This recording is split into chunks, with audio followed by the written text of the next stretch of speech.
surpers matri dristol vitant devaduriu. Neuze pagio devet anden gant neus force petra, gant neus force pesor doaritan, et relitena a roren a la kadze ouar an devadur. Ze ravad vit meur abek, a peguer ez eus spernou eo an eiloden deus an anno. Gwespern, pespern gwen. Da renta vizme e oa ur plar yaouank, eus ket sont eus jianno, pokemet slask.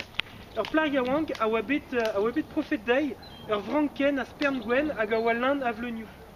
Hag a oa bet lazet gant an arme da roulse. Se zo koz pa de kalzi kanzer, baler yuzo, eo chomet pe louzaouen me, pe ar spern gwen da veza an diou vleunien hag a oa implijet an DVC vel ar ouezen. Bon, brema e an avezit eo louzaouen me. Ben peger o peuse pe te britse pa d'ar gouan. Pa d'ar gouan ez eus saladenou, enfin neus ket kalz a saladenou, me bezo unan hag a zo lan a vitaminou, vitaminou C, nebeut, vitaminou A, vitaminou D e leiz. An anno brezonek a zo beler mogar. An avezout a ret gant an anno kever mach. Neus ket a allergiez, ya un tambrouero, tamprenk a... No poket a di pa da pa, fenno. No poket ma neus ebrit kere. An trichin? Alex zo ozaï. L'un a trichin velse a ve gwerzet evit la kat pas an jardrinou, hag meur a seur trichin a zo.